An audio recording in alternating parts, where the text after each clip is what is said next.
எல்லாருக்கும் வணக்கம். நீங்க பார்த்துட்டு இருக்குது TECHANICAL. இந்த வீடியோல நம்ம எதை பத்தி பார்க்க போறோம் அப்படின்னு நம்ம பார்த்தோம்னா, இந்த இன்ட்ரோ சொல்லி பார்த்தீங்கன்னா கிட்டத்தட்ட 40 நாட்கள் ஆச்சு. ஸோ நம்ம சேனல்ல வீடியோஸ் போட்டு கம்யூனிட்டியில் ஒரு போஸ்ட் அப்டேட் பண்ணி 40 நாட்கள் ஆயிடுச்சு. ஸோ என்னால் சரியா டைம் இல்லை அப்படிங்கிற காரணத்தினால தான் நம்ம சேனல் வந்து வீடியோஸ் அண்ட் போஸ்ட் எதுவுமே நம்மளால போட முடியல. ஸோ இனிமேல் பார்த்தீங்க அப்படின்னா கண்டிப்பாக ரெகுலராக நம்ம சேனலில் வீடியோ இருக்கும் அப்படிங்கிறத நீங்கள் எக்ஸ்பெக்ட் பண்ணலாம்.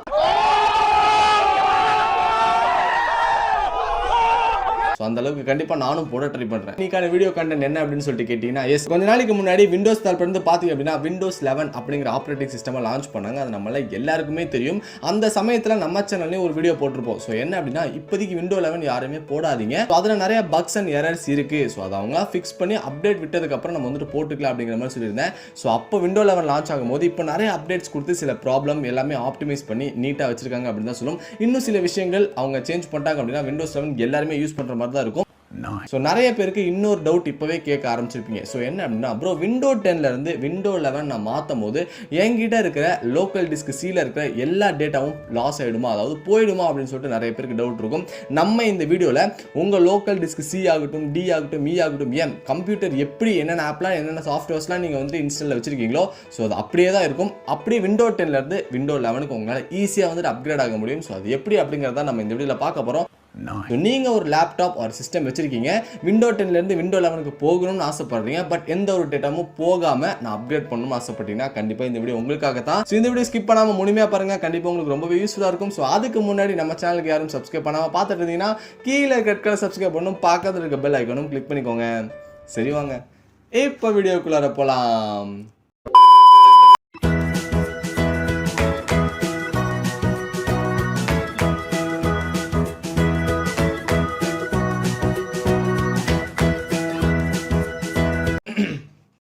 சரி ஓகேங்க. ஸோ விண்டோ 10ல இருந்து விண்டோ 11 அப்கிரேட் ஆகணும்னு சொன்னீங்க ப்ரோ, வேற லெவல்.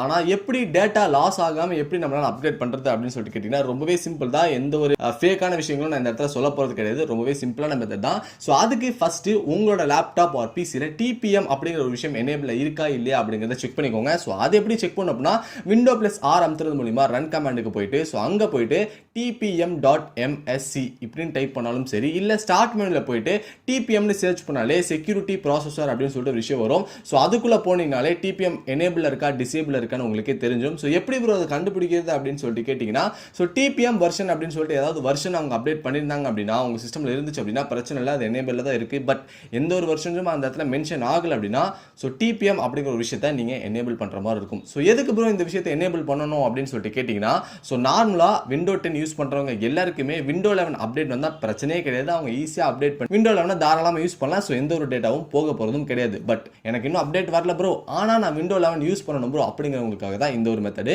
என்ன அப்படின்னா, செட்டிங்ஸ்குள்ள போய்க்கோங்க. செட்டிங்ஸ்குள்ள போயிட்டு அப்டேட் அப்படிங்கிறதுக்குள்ள போனீங்க அப்படின்னா கீழே விண்டோ இன்சைட் ப்ரோக்ராம் அப்படிங்கிற சில விஷயங்கள் இருக்கும். ஸோ அதை கிளிக் பண்ணீங்க அப்படின்னா வெயிட். ஸோ இதெல்லாம் பண்ணுறதுக்கு முன்னாடி உங்களோட விண்டோ 10 அப்டேட்டில் இருக்கா அப்படிங்கிறத பார்த்துக்கோங்க. எந்த ஒரு பெண்டிங் அப்டேட் இருக்கக்கூடாது. ஸோ முழுக்க விண்டோ 10 ஃபுல்லாக அப்டேட் பண்ணிட்டு இதை ட்ரை பண்ணுங்க. ஓகேங்களா? ஸோ செக் ஃபார் அப்டேட் கொடுக்கும்போது எல்லாமே அப் டு டேட்டில் இருந்துச்சுன்னா பிரச்சனை கிடையாது. ஓகேவா? ஸோ அதுக்கப்புறம் விண்டோ இன்சைட் ப்ரோக்ராம் அதுக்குள்ளே வந்தீங்க அப்படின்னா ஸோ TPM எனேபிள் பண்ணணும் அப்படிங்கிற மாதிரி அவங்களே மென்ஷன் பண்ணியிருப்பாங்க. அதாவது உங்களோட பிசி விண்டோ 11க்கு ரெக்குயர்மெண்ட் இன்னும் ஆகலை அப்படிங்கிற மாதிரி கொடுத்துருந்தாங்கன்னா TPM உங்கள் சிஸ்டம் ஆர் லேப்டாப்பில் டிசேபிள் இருக்கும். ஓகேவா? இதுவே அவங்க எந்த ஒரு ப்ராப்ளமும் இல்லாமல் கெட் ஸ்டார்டட் அப்படிங்கிறதா டைரக்டா உங்களுக்கு இருந்துச்சு அப்படின்னா பிரச்சனையே கிடையாது. TPM உங்களுக்கு எனேபிள் தான். நிறைய பேர் கேட்பீங்க, ப்ரோ எனக்கு எனேபிள் இருக்கு பிரச்சனை இல்லை, நான் விண்டோ 11 போடலாம்னா தாராளமாக போடலாம். ஸோ அது எப்படி அப்படிங்கிறத நான் இன்னும் கொஞ்சம் நேரத்தில் சொல்கிறேன். ப்ளஸ் ப்ரோ எனக்கு டிசேபிள் இருக்குது ப்ரோ, எப்படி எனேபிள் பண்ணுறது, எனக்கு அது வந்து மினிமம் ரெக்குயர்மெண்ட்ஸ் தேவை அப்படிங்கிற மாதிரி கேட்குது, நான் எப்படி எனேபிள் பண்ணுறது அப்படின்னு சொல்லிட்டு கேட்டிங்கன்னா ரொம்பவே சிம்பிள் தான். அதுக்கு நீங்கள் உங்கள் பிசியை ஷட் டவுன் பண்ணணும். டவுன் பண்ணிட்டு எகைன் நீங்கள் ஆன் பண்ணும்போது டெலிட் பட்டனை நிறைய டைம் ப்ரெஸ் பண்ணிங்க அப்படிங்கிறப்போ உங்களுக்கு பயாஸ் செட்டப் வந்து ஓப்பன் ஆகும். ஸோ அதில் நீங்கள் பார்த்தீங்க அப்படின்னா அட்வான்ஸ் அப்படிங்கிற செட்டப் இதுக்கு போங்க, அந்த செக்ஷனுக்கு போங்க. செக்ஷனுக்கு போனோடனே சில பேருக்கு TPMனு இருக்கலாம், சில பேருக்கு FTPMனு கூட இருக்கலாம். ஸோ அதை டிசேபிள் இருந்துச்சுன்னா நீங்கள் அதை எனேபிள் பண்ணுற மாதிரி இருக்கும். ஸோ மறக்காமல் அதை எனேபிள் பண்ணிவிடுங்க. எனேபிள் பண்ணிட்டு அட்வான்ஸ் செக்ஷனுக்கு பக்கத்தில் பூட் செக்ஷன் அப்படின்னு சொல்லிட்டு ஒரு ஆப்ஷன் இருக்கும். ஸோ அதுக்குள்ளே போயிட்டு செக்யூர் பூட் அப்படிங்கிற ஆப்ஷனையும் எனேபிள் பண்ணிடுங்க. ஸோ இந்த ரெண்டு விஷயத்தையும் எனேபிள் பண்ணிட்டு F10 நீங்கள் ப்ரெஸ் பண்ணிங்கன்னா நீங்கள் எனேபிள் பண்ணது எல்லாமே சேவ் பண்ணிவிட்டு சிஸ்டமை ஆஃப் பண்ணிடுங்க. ஆஃப் பண்ணதுக்கப்புறம் எகைன் அதுவே ஆன் ஆகும். ஆஃப் பண்ணதுக்கப்புறம் எகைன் அதுவே ஆன் ஆகும். ஸோ ஆன் பண்ணதுக்கு சரி ஆன் பண்ணாதான் ஆன் ஆகும், தப்பாக சொல்லிட்டேன். எஸ், ஆன் பண்ணதுக்கப்புறம் ஆன் ஆகும்.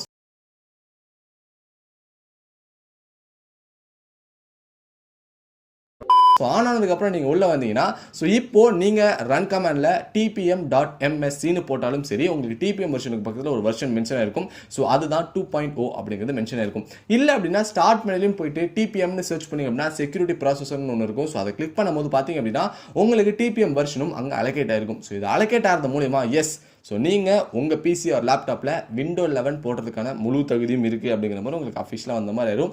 அப்பா அடி போட்டுக்கலாம்டா அப்படிங்கிற மாதிரி உங்களுக்கு ஒரு நல்ல ஃபீல் இருக்கும். பட் எப்படி டேட்டா லாஸ் இல்லாமல் பண்ணணும் அப்படின்னு சொல்லிட்டு கேட்டிங்கன்னா எஸ் அதுக்கும் நான் ஒரு சொல்யூஷன் சொல்கிறேன்.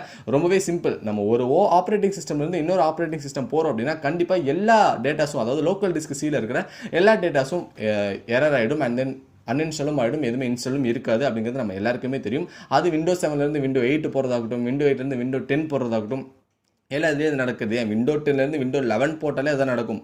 பட் விண்டோ 10லேருந்து விண்டோ 11 நம்ம ஓஎஸ் போட போகிறது கிடையாது. விண்டோ 10லேருந்து விண்டோ 11 அப்கிரேட் தான் பண்ண போகிறோம். ஸோ அதனால பார்த்தீங்க அப்படின்னா எந்த ஒரு டேட்டாவும் இந்த இடத்துல லாஸ் ஆகாது. ஸோ அது எப்படி செக் பண்ணணும்னா ஸோ கீழே டிஸ்கிரிப்ஷனில் ஒரு சாஃப்ட்வேரோட லிங்க் கொடுத்துருக்கேன், பிசி ஹெல்த் செக் ஆப் அப்படின்னு சொல்லிட்டு. ஸோ அதை நீங்கள் இன்ஸ்டால் பண்ணிக்கணும். நார்மலாக நீங்கள் டிபிஎம்மை டிசேபிள் பண்ணிவிட்டு இதை செக் பண்ணும்போது பார்த்தீங்க அப்படின்னா உங்களுக்கு வந்து எரர் காமிக்கும். நீங்கள் வந்து டிபிஎம் எனேபிள் பண்ணல, இல்லை அப்படின்னா உங்களோட ப்ராசஸர் வந்துட்டு இந்த விண்டோ 11க்கு செட் ஆகலை அப்படின்னா அதுவே உங்களுக்கு எரர் காமிக்கும். ஸோ அதுக்கு நீங்கள் இந்த சாஃப்ட்வேர் இன்ஸ்டால் பண்ணிவிட்டு செக் அப்படின்னு சொல்லிட்டு மேலே இருக்கிறத கிளிக் பண்ணிங்கன்னா நீங்கள் டிபிஎம்மும் எனேபிள் பண்ணியிருக்கீங்க, ஒரு ஹை ஸ்பெசிஃபிகேஷன் அந்த இந்த விண்டோ 11 ரன் ஆகிறதுக்கான ஒரு பிசி லேப்டாப் வச்சுருந்தீங்கன்னா ஸோ எல்லாமே டிக் வரும். இப்போ நீங்கள் பார்க்குற மாதிரி இல்லை அப்படிங்கிற பட்சத்தில் நீங்கள் டிபிஎம்மை டிசேபிளில் வச்சுருந்தீங்கன்னா ஒரு எரர் வரும். ஸோ அதில் சி ஆல் ரிசல்ட்ஸ் போயிட்டு அந்த எரரை செக் பண்ணிங்கன்னா டிபிஎம் டிசேபிள் இருக்குது. இது நீங்கள் எனேபிள் பண்ணதுக்கப்புறம் தான் உங்களுக்கு வந்துட்டு விண்டோ 11 ஒர்க் ஆகும். இதுதான் உங்களுக்கு ப்ராப்ளமாக இருக்குது மினிமம் ரெக்வயர்மெண்ட்ஸ்க்கு அப்படின்னு சொல்லிட்டு வரும். இதுவே நீங்கள் டிபிஎம்மும் எனேபிள் பண்ணிட்டீங்க அண்ட் தென் பார்த்தீங்க அப்படின்னா நம்ம நார்மலாக வந்துட்டு எல்லா ஸ்பெசிஃபிகேஷனும் இருக்குது அப்படிங்கிற பட்சத்தில் பார்த்தீங்க அப்படின்னா சில லேப்டாப்ஸ்லாம் வராது. ஸோ எதனால் அப்படின்னா ஃபார் எக்ஸாம்பிள் என்னோட லேப்டாப் எடுத்துக்கோங்க. என்னோட i5 4th ஜென்ரேஷன், ஒரு 8GB ரேம் எல்லாமே இருக்குது. பட் என்னோட கிளாக் ஸ்பீட் பார்த்தீங்கன்னா 1.60 GHz தான். ஸோ அதில் நான் பிசிஎல் செக்கப்பில் நான் செக் பண்ணும்போது பார்த்தீங்க அப்படின்னா உங்களோட ஜிஹாட் ஸ்பீட் வந்துட்டு ரொம்பவே குறைவாக இருக்குது விண்டோஸ் 11 கம்பேர் பண்ணும்போது. மினிமம் ரெக்வயர்மெண்ட்ஸ் அச்சீவ் பண்ணாத காரணத்தினால உங்களால் விண்டோஸ் 11 போட முடியாது அப்படிங்கிற மாதிரி சொல்லியிருப்பாங்க. ஸோ இந்த மாதிரி ஏதாவது ப்ராப்ளம் வந்துச்சு உங்கள் சிஸ்டம் ஸ்பெசிஃபிகேஷன்ஸ் வச்சு அப்படின்னா கண்டிப்பாக விண்டோஸ் 11 உங்களால் யூஸ் பண்ணிக்க முடியாது. நீங்கள் உங்கள் சிஸ்டமாக அப்கிரேட் தான் பண்ணியாகணும்.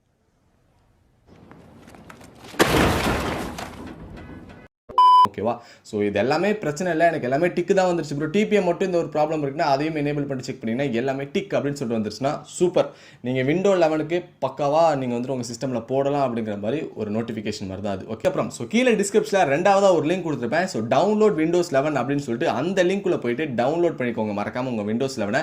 என்ன ப்ரோ இத்தனை எம்பி தான் இருக்குது, இது எப்படி அப்படின்னு சொல்லிட்டு கேட்டிங்கன்னா ரொம்பவே சிம்பிள் தான். ஸோ இத்தனை எம்பி தான் நீங்கள் டவுன்லோட் ஆகும். பட் இந்த சாஃப்ட்வேருக்குள்ளே உங்களுக்கு விண்டோஸ் 11 வந்துட்டு டவுன்லோட் ஆகும். ஸோ அது எப்படின்னா இந்த சாஃப்ட்வேர் இன்ஸ்டால் பண்ணிட்டு டவுன்லோட் அப்படிங்கிற ஆப்ஷனுக்குள்ள போயிட்டு டவுன்லோட் பண்ணிட்டீங்க அப்படின்னா உங்களுக்கு 3 ப்ராசஸ் நடக்கும். முதல் விஷயம் டவுன்லோட் ஆகும், ரெண்டாவது விஷயம் அந்த டவுன்லோட்ஸ் எல்லாமே ப்ராசஸ் ஆகும், மூணாவது விஷயம் விண்டோ 11 இன்ஸ்டால் ஆகும். ஸோ இது மூணுமே பார்த்தீங்கன்னா ஸ்டெப் 1 ஸ்டெப் 2 ஸ்டெப் 3 இந்த சாஃப்ட்வேர்லாம் ரன் ஆகிட்டே இருக்கும். ஸோ இது பண்ணும்போது உங்கள் சிஸ்டம் ஆஃப் ஆகாமல் பார்த்துக்கோங்க. ஸ்டாப் ஆச்சும் அங்கேருந்தே டவுன்லோட் ஆச்சுன்னா சூப்பர், இல்லைனா முதல்ல இருந்து டவுன்லோட் ஆச்சு அப்படின்னா உங்கள் டேட்டா தான் வேஸ்ட் ஆகும். ஸோ சிஸ்டம் ஆஃப் ஆகாமல் பார்த்துக்கோங்க. இந்த 3 விஷயமும் உங்களுக்கு டவுன்லோடாக இன்ஸ்டால் ஆனதுக்கப்புறம் ஒரு ரிமைண்டர் வரும். என்ன அப்படின்னா இன்னொரு 30 நிமிஷத்தில் உங்களோட பிசி ரீஸ்டார்ட் ஆக போகுது அப்படின்னு சொல்லிட்டு கவுண்ட் டவுன் போக ஆரம்பிச்சிடும். 29 மினிட்ஸ்லேருந்து 28, 27, 26 உங்களுக்கு கவுண்ட் டவுன் போக ஸ்டார்ட் ஆகிடும். நீங்கள் அப்போவே ரீஸ்டார்ட் நான் கொடுத்து ரீஸ்டார்ட்டும் பண்ணிக்கலாம். இல்லை அப்படின்னா 30 நிமிஷத்துக்கு அப்புறம் அதுவே ரீஸ்டார்ட் ஆகிடும். அது ரீஸ்டார்ட் கொடுத்ததுக்கு அப்புறம் நீங்கள் உங்கள் சிஸ்டம் ஆஃப் ஆகாமல் தயவு செஞ்சு பார்த்துக்கோங்க. அப்படி ஆஃப் ஆச்சு அப்படின்னா உங்களோட பிசி பார்த்தீங்க அப்படின்னா ஓஎஸ் வந்துட்டு போயிடும். ஸோ புது ஓஎஸ் நீங்கள் எகெயின் இதாகிற மாதிரி இருக்கும். ஸோ அப்படி போட்டிங்க அப்படிங்கிறப்போ கன்ஃபார்ம் உங்களோட டேட்டா லாஸ் ஆகும். நான் மறுபடியும் இந்த இடத்துல மென்ஷன் பண்ணிக்கிறேன். ஸோ இந்த ஒரு ப்ராசஸ் நடக்கிற வரைக்கும் உங்கள் சிஸ்டம் ஆஃபே ஆகக்கூடாது. ஸோ அது மட்டும் பார்த்துக்கோங்க. ஸோ பிசி ரீஸ்டார்ட் ஆனதுக்கப்புறம் உள்ள வந்துச்சு அப்படின்னா விண்டோ 10லேருந்து அழகாக விண்டோ 11க்கு அதுவே அப்கிரேட் ஆகிடும். ஸோ யூசர் இன்டர்ஃபேஸ் பார்த்தாலே உங்களுக்கே தெரிஞ்சிடும். ஸோ அது எப்படி செக் பண்ணுறது அப்படின்னா நார்மலாக வந்துட்டு வின்வேர் அப்படிங்கிறத போட்டு நீங்கள் விண்டோ 11லாம் இருக்கீங்களா அப்படின்னு சொல்லிட்டு மறக்காம அதுவே நீங்கள் செக் பண்ணிக்கலாம். ப்ளஸ் ஸோ எந்த ஒரு டேட்டாவும் அந்த இடத்துல லாஸ் ஆயிருக்காது. ஏன்னா இது நார்மலாக நம்ம செட்டிங்ஸில் போயிட்டு விண்டோ அப்டேட் நம்ம எப்படி பண்ணுவோமோ ஸோ அந்த மாதிரி தான் இப்போ விண்டோ 10லேருந்து விண்டோ 11 மாற்றிருக்கோம். ஸோ அந்த ஒரு காரணத்தினால பார்த்தீங்க அப்படின்னா லோக்கல் டிஸ்க் சீல இருக்கிறதும் உங்களுக்கு சாஃப்ட்வேர்ஸும் எந்த ஒரு விஷயமும் டேட்டாவும் லாஸ் ஆயிருக்காது. ஸோ இதுதான் ஒரு சிம்பிள் மெத்தட். விண்டோ 10லேருந்து விண்டோ 11க்கு நீங்கள் ஈஸியாக எந்த ஒரு டேட்டாவுமே லாஸ் ஆகாமல் எப்படி பண்ணுறது அப்படிங்கிறத கண்டிப்பாக இந்த வீடியோவில் நான் காமிச்சிருப்பேன். ஸோ எத்தனை பேர்த்தோட சிஸ்டம்க்கு விண்டோஸ் 11 இருக்குது, ஐ மீன் அந்த பிசி ஹெல்த் செக்அப்பில் டிக்கில் வந்துச்சு அப்படிங்கிறத மறக்காமல் மென்ஷன் பண்ணுங்கள் கமெண்ட்டில். அண்ட் தென் நம்ம வீடியோ பார்த்து எத்தனை பேர் விண்டோ 11 போட்டு பக்காவாக இருக்குது ப்ரோ அப்படிங்கிறதும் எத்தனை பேர் இருக்கீங்க அப்படிங்கிறத சொல்லுங்கள். ப்ளஸ் ஸோ இந்த ப்ராப்ளம்லாம் இருக்குது ப்ரோ, விண்டோஸ் 11 போகிறது மூலிமா இன்னும் ஆப்டிமைஸ் அவங்க பண்ணலை. ப்ளஸ் வந்துட்டு நான் ஏதோ ஒரு விஷயத்தில் தப்பு பண்ணிட்டேன், என்னால் விண்டோஸ் 11 கரெக்டாக போட முடியல, என்னோட டேட்டா லாஸ் ஆகிடுச்சு அப்படிங்கிற மாதிரி யாரெல்லாம் சொல்கிறீங்க அவங்க எல்லாருமே மறக்காம கீழே கமெண்ட் பண்ணுங்கள். ஸோ எல்லாருக்குமே கண்டிப்பாக நான் ரிப்ளை பண்ணுறேன். ஸோ அது தவிர்த்து இன்னொரு வீடியோவும் நான் போட போகிறேன். ஸோ என்ன அப்படின்னா விண்டோ 10லேருந்து விண்டோ 11க்கு எப்படி அப்கிரேட் ஆகுதுன்னு சொல்லிட்டு இந்த வீடியோ பார்த்துருப்பீங்க. பட் ப்ரோ நான் விண்டோ 11 ஒரு 5 நாள் யூஸ் பண்ணேன், பட் எனக்கு விண்டோ 11 பிடிக்கல, மறுபடியும் எப்படி ப்ரோ நான் விண்டோ 10க்கு போகிறது, எந்த ஒரு டேட்டாவுமே லாஸ் ஆகாமல் அப்படின்னு சொல்லிட்டு கேட்டிங்கன்னா ஸோ அடுத்த வீடியோ அது உங்களுக்காக தான். ஸோ எத்தனை பேர் அந்த வீடியோக்கு வெயிட் பண்ணுறீங்க அப்படிங்கிறதும் மறக்காம கீழே கமெண்ட் செக்ஷனில் கமெண்ட் பண்ணுங்கள். விண்டோ 10 பெஸ்ட்டா விண்டோ 11 பெஸ்ட்டா அப்படிங்கிறத மறக்காம ஐ பட்டன்லையும் கம்யூனிட்டி போஸ்ட்லையும் ஓட் பண்ணிடுங்க. சரி ஓகே மக்களே, ஸோ கண்டிப்பாக இந்த வீடியோ உங்களுக்கு பிடிச்சிருக்குன்னு நினைக்கிறேன். ஸோ அதை தவிர்த்து அடுத்த வீடியோவும் விண்டோ 11லேருந்து எப்படி விண்டோ 10க்கு டவுன்கிரேட் பண்ணுறது அப்படிங்கிற வீடியோவும் நான் கண்டிப்பாக போடுறேன், எந்த ஒரு டேட்டாவும் லாஸ் ஆகாமல்.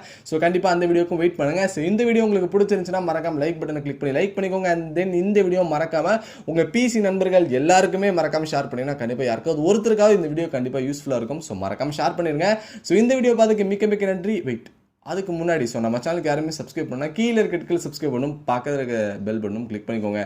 ஸோ இந்த வீடியோ பார்த்துக்கு மிக்க மிக்க நன்றி. தேங்க்ஸ் ஃபார் வாட்சிங் கைஸ். பாய்.